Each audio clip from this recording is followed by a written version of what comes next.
So here I am to talk about whatever we're talking about in terms of children's apps and education and fun. So the pledge, the promise, and the planes.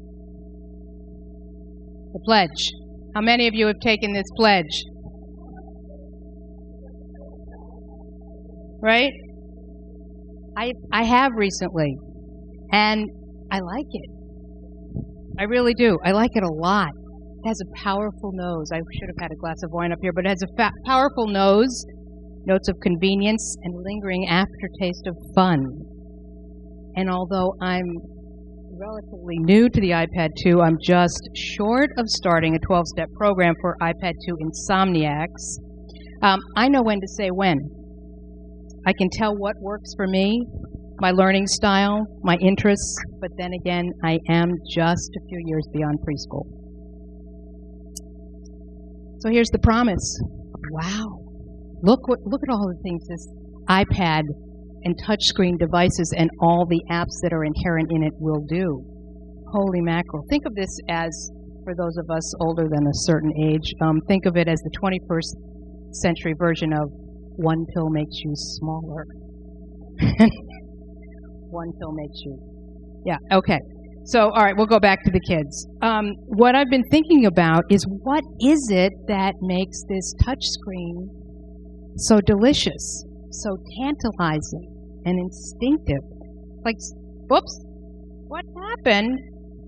Oopsie, I'm so not good at this. All right, here we go. Well, you know what? We like to shake it up a little bit. Stock market needs a little bit of something. Okay, so here's what I think makes it... This is so not right.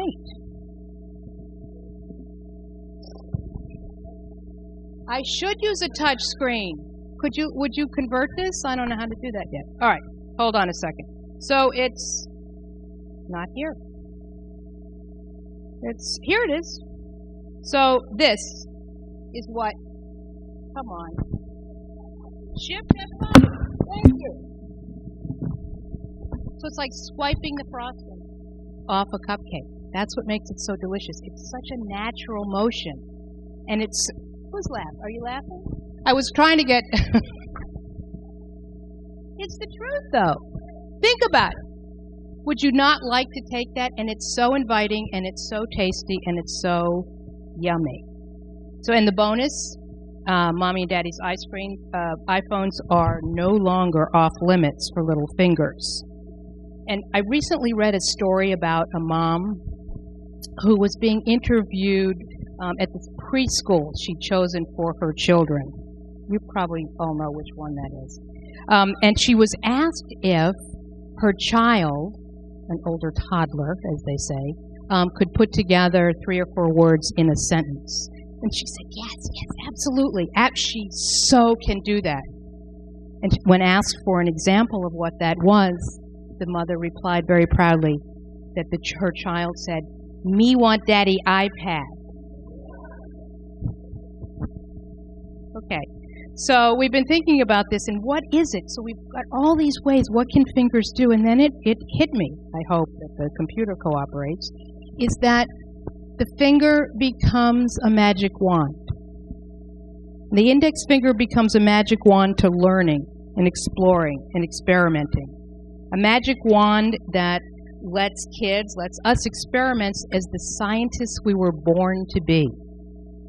A magic wand that encourages innovation with a new kind of collaboration. The kind of global citizens we must become. All of this is possible with this magic wand.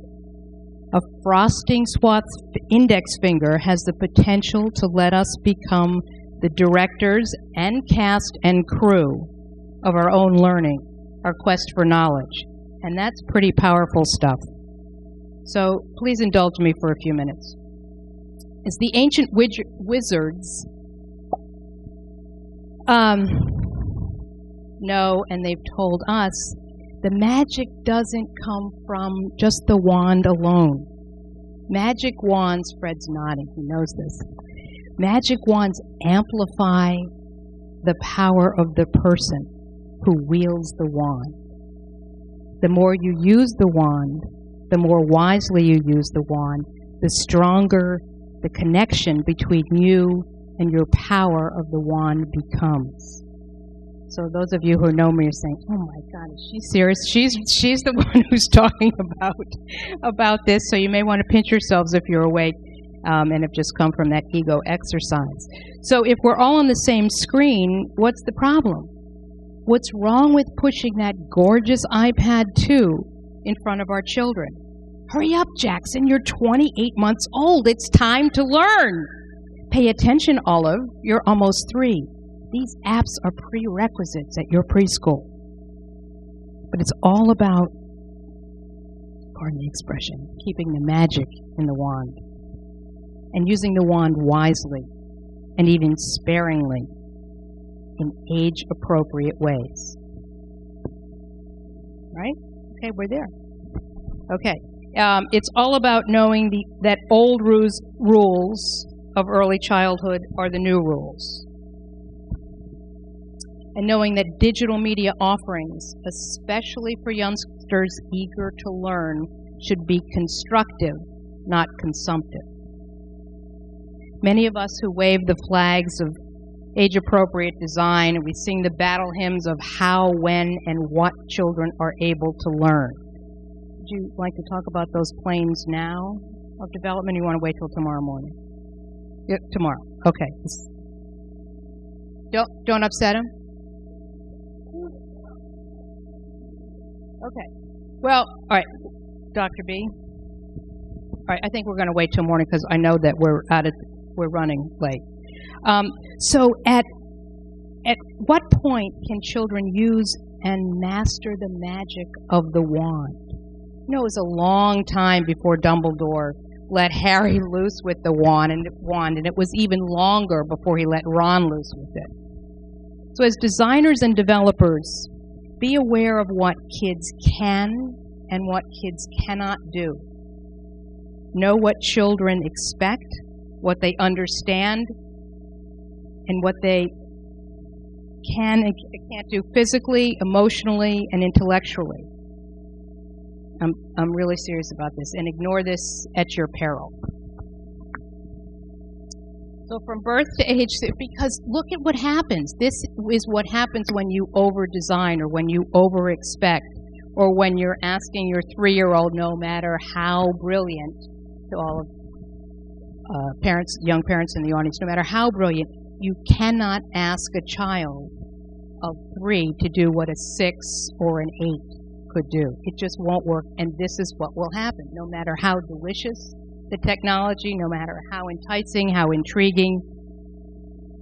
So from birth to age 6, just remember that children explore their physical and social world through their senses. It's the truth. I mean, and those of us who are entering our second childhood may somewhat do the same. At toddler stage, children begin to develop the ability to engage in early pretend play and imitating events in their lives. So kids may start to play with the doll and say, "It's okay, Mommy's coming back soon." Do not rush this. Kids are kids for a reason. Childhood is, as Warren has said so many times, childhood is precious. Don't rush it. Don't take it for granted, because it doesn't come back. So these are just the kinds of things that kids start to do at different ages. And you need to remember that, because no matter how brilliant the design, and I'm going to say this over and over again, and I know it's really boring, but it's the truth. I mean, we see some gorgeous design. We see some great intentions in all of this media, in toys, in app design, software.